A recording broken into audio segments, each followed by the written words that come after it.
Donc là, je suis en train de. Donc là, je vais faire un backtesting sur le GBP USD. C'est pas une paire que je trade habituellement. 2021, je pense que c'est le mois d'août, c'est ça? Ouais, mois d'août. Alors, en regardant en weekly, on voit qu'on a une tendance haussière. Il y a des equal highs au-dessus. Je vais les identifier.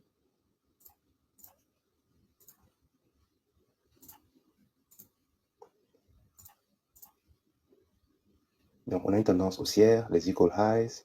On est venu tenter de passer au-dessus de ce lot, mais il y a une réaction. Donc, ça veut dire que le prix est probablement en train de reprendre son momentum bullish. Je vais descendre en daily. Voilà, il y a une belle liquidité à ce niveau qui m'intéresse déjà. Donc, on a une cassure de la structure là. Et pour le moment, le prix est en train de faire ce que je pense être un pullback. Donc, j'ai plutôt l'impression qu'on a fait une impulsion, on fait une consolidation pour repartir à la hausse. En H4, on a ce lot qui vient d'être cassé et on s'est appuyé sur cet order bloc. Alors, je vais trader exclusivement la session de New York, donc à partir de 7 heures de New York.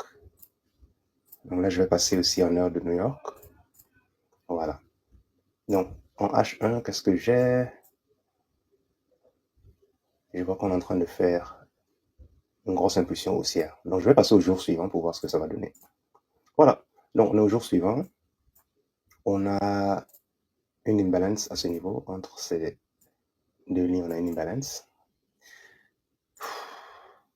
Donc, M15, moi, ce qui m'intéressait, ce serait que le prix réagisse au niveau de cette imbalance pour aller chercher des plus hauts. Donc, je vais descendre à M3. Voilà, donc on a atteint l'imbalance. On va voir ce qui va se passer. On fait des plus bas. Impulsion. On recommence à faire des plus bas. Donc, c'est pas très joli comme price action. Voilà, donc, il était déjà 11 heures de New York. Donc, je vais passer au jour suivant. Je n'ai pas eu de confirmation pour acheter. Donc, on passe au jour suivant et on se rend compte qu'on a cassé l'imbalance où je m'attendais à ce que le prix réagisse pour aller faire des plus hauts. On est revenu casser ce lot. Et là, on a fait une grosse impulsion baissière jusqu'à ce lot. Et on tente une deuxième fois, on n'y arrive pas. Donc, pour moi, c'est potentiellement un signal que le prix veut revenir, prendre la liquidité au-dessus. Voilà, donc là, on fait une impulsion. Et là, on voit que le prix a vraiment du mal à faire des plus bas. Il a vraiment du mal. Et là, on a le lot du jour précédent qui a été retesté 2 fois. Donc, je m'attends à ce que le prix revienne casser ce high. Donc, je vais voir ah oui, en M1, je fais une impulsion, un pullback, une nouvelle impulsion. Donc, ça m'intéresse. Je vais tenter un trade à l'achat. 2R comme objectif. Et ce que je vais faire, c'est que je vais risquer 2% par trade. Alors, j'achète. On va voir ce qui va se passer. Le prix continue de faire des plus hauts. Et il a touché mon TP. Donc, c'est encore tôt dans la session. Je vais voir, est-ce que le prix peut réagir à ce niveau pour encore tenter de faire des plus bas? Non, on a plutôt l'impression qu'il veut continuer à la hausse. Donc, je regrette presque d'être sorti du trade. Mais l'objectif, c'était de prendre 2% par trade, 2R par trade. Et il y avait une annonce économique aussi, donc il fallait être prudent. Donc, on va passer au jour suivant. On revient en H1. Donc, je vais supprimer tous ces niveaux qui avaient été identifiés.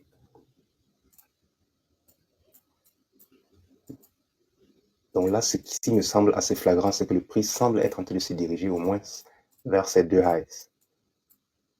Et celui-ci plus haut. Voilà, parce qu'on n'a pas réussi à faire les plus bas à ce niveau et on semble avoir beaucoup de momentum. Et si on se rappelle dans la high time frame, on est plutôt bullish. Donc ça ne m'étonnerait pas qu'on vienne chercher ces highs. Maintenant, la question c'est est-ce qu'on reviendra tenter de passer en dessous de ce lot ou bien on va déjà continuer à la hausse à partir de ce niveau-là. Donc, est-ce qu'il y a des annonces économiques? Non, il n'y a pas d'annonce économique. Donc, habituellement, quand il n'y a pas d'annonce économique, le prix peut ne pas beaucoup bouger, mais on verra.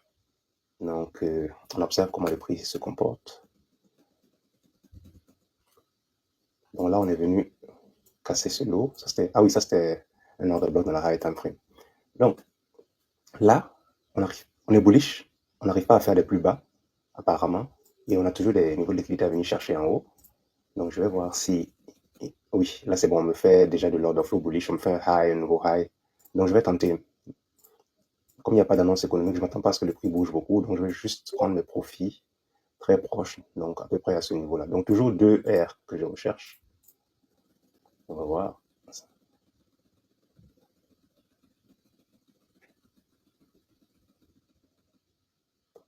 Là, c'est pas très intéressant. Le prix ne bouge pas beaucoup. On consolide en se dirigeant vers le bas. Donc, et la session est terminée. Donc, je vais couper.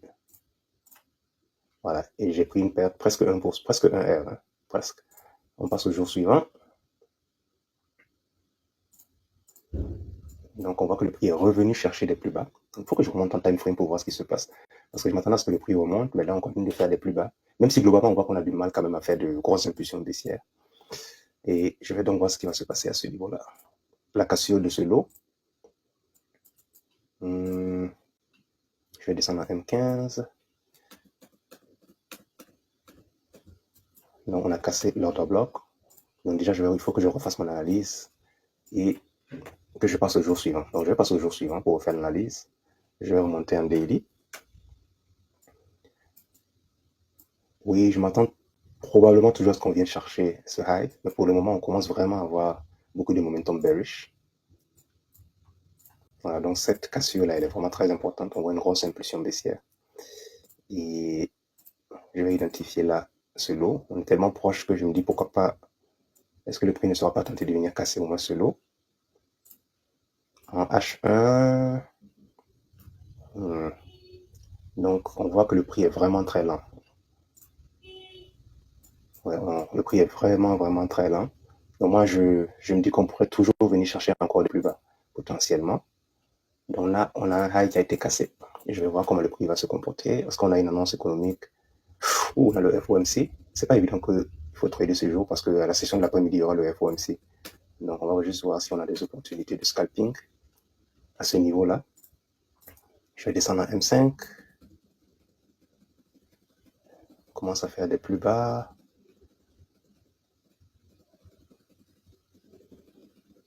Et le FOMC est vraiment très proche. Donc je préfère passer au jour suivant. Voilà. Donc avec le FOMC, le jour précédent, on a vraiment cassé à la baisse comme prévu. Donc je remonte en H4. Je vois que pour le moment on est baissier, donc je vais continuer d'essayer de suivre les mouvements baissiers du marché. Je descends en H1.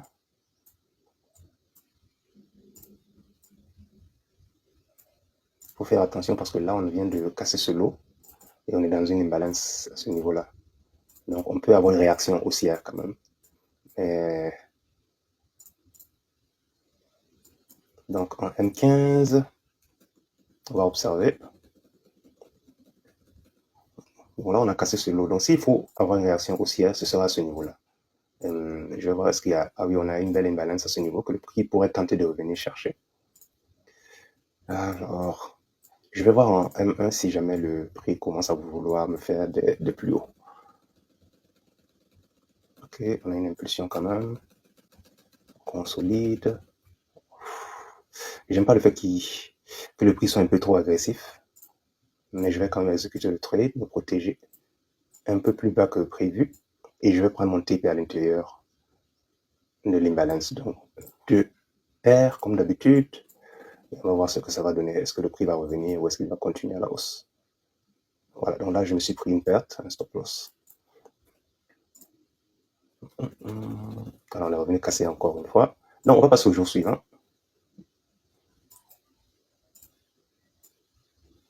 Donc là, si je remonte en daily, je m'attendais à ce qu'on vienne faire des plus hauts, mais là, ça ne m'étonnerait plus que, vu qu'on est vraiment en train de descendre avec beaucoup d'impulsivité, je pense plutôt qu'on viendra chercher le lot avant de potentiellement, s'il le faut, revenir à la hausse. Donc, on va voir ce qui se passe en H1. Le price action est un peu lent quand même. Voilà, donc là, c'est pas très évident de trader ça.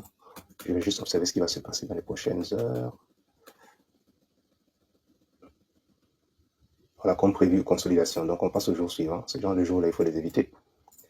Je remonte en H4. Donc, le prix est en train de repartir à la hausse.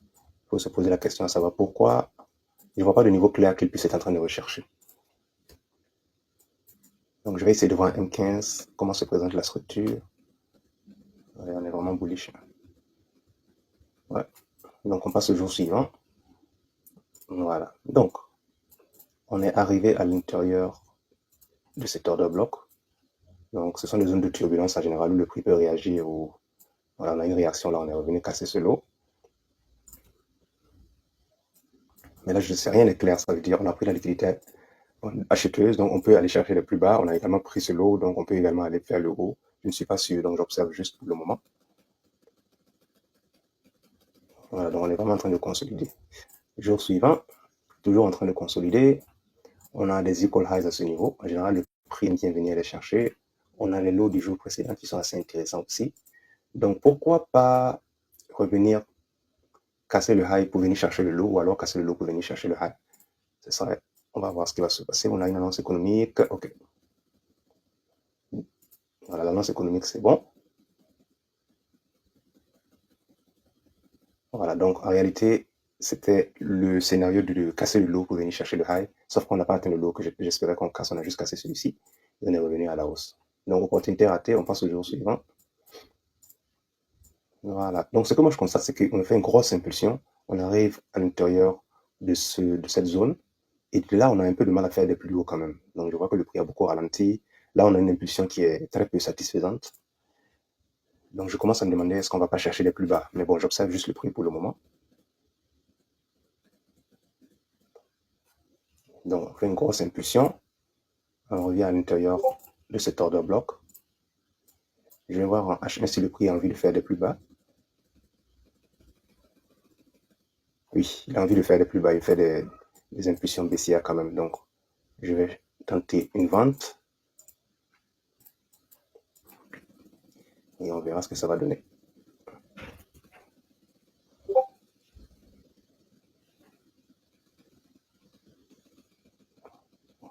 Donc là, on a cassé le lot. Donc, il faut que je me protège. Comme on a déjà cassé ce premier niveau-là, il faut que je me protège.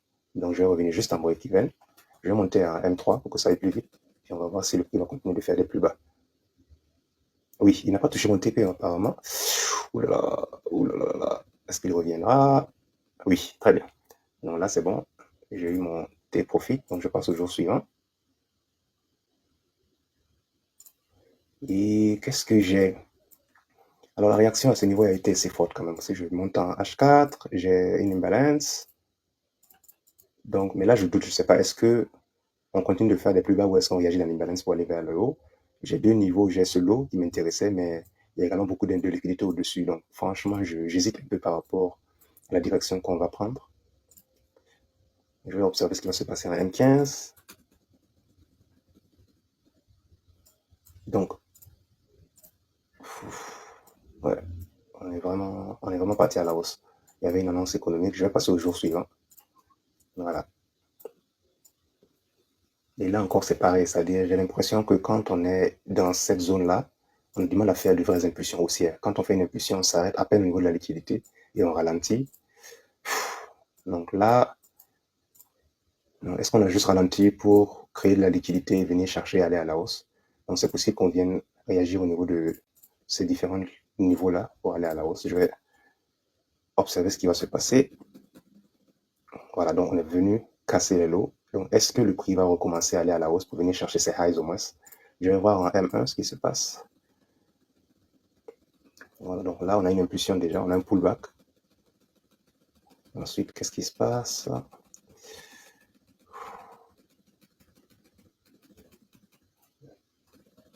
Et on recommence à faire encore une impulsion haussière. Donc ce que je vais faire, c'est que je vais acheter là. Au niveau de la liquidité, je suis à 1,45, mais je vais pousser jusqu'à 2 R et on verra si je peux atteindre mon T-profit. Donc je vais monter à M3 pour que ça aille plus vite.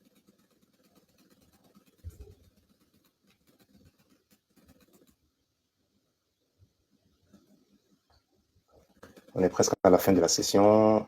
Voilà, c'est la fin de la session, le prix n'a pas beaucoup bougé, donc je suis obligé de couper mon trade parce que je ne maintiens pas mes positions jusqu'au jour suivant. Voilà, et on passe au jour suivant. Et on se rend compte qu'au cours de la session asiatique, donc le mouvement a continué. Donc, si je conserve mes positions haut, ça va être le TP, mais je préfère les couper à la fin de la session. Et donc là, je reviens à H1.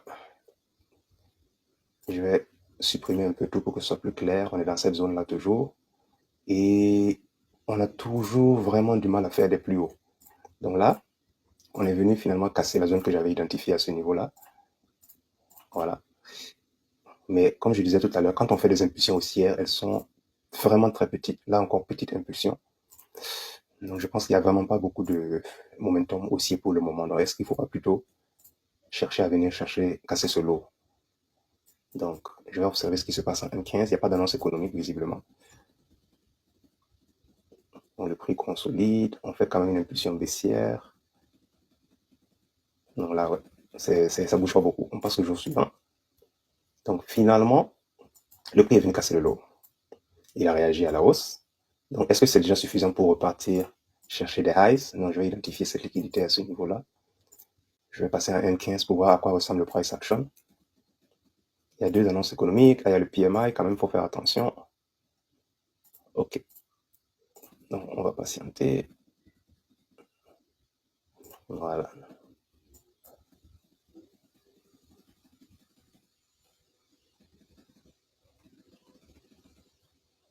On passe au jour suivant. Donc, on voit que le prix fait des impulsions haussières. Celle-ci, elle est assez puissante.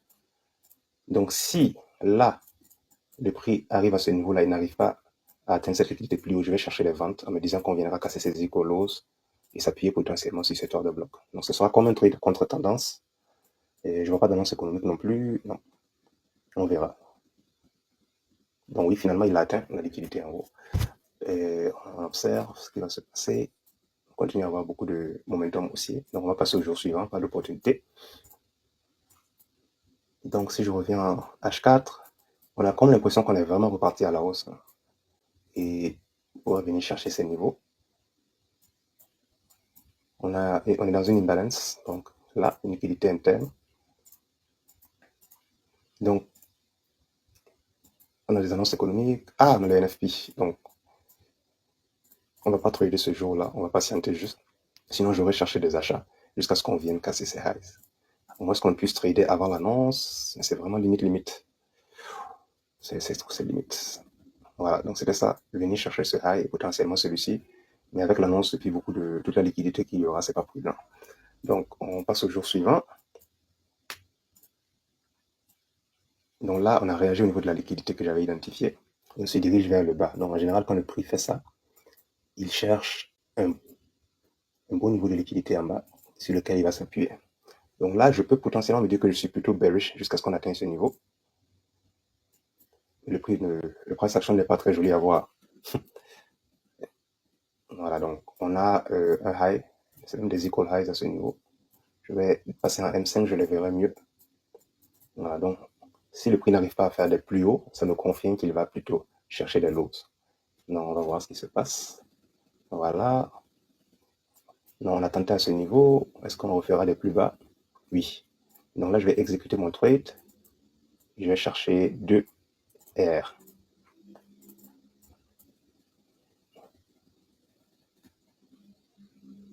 Voilà, donc le prix commence à me faire vraiment des plus bas, donc je vais manager ma position, peut-être jusqu'ici. On est revenu, on casse encore vers le bas, donc je me protège encore là, et on touche mon take profit. Voilà, donc c'est bon. Et est-ce qu'on s'arrête là? Bon, je vais m'arrêter là pour le moment. Donc on va essayer de faire apparaître l'analyse. On a eu un win rate assez élevé quand même, 66%.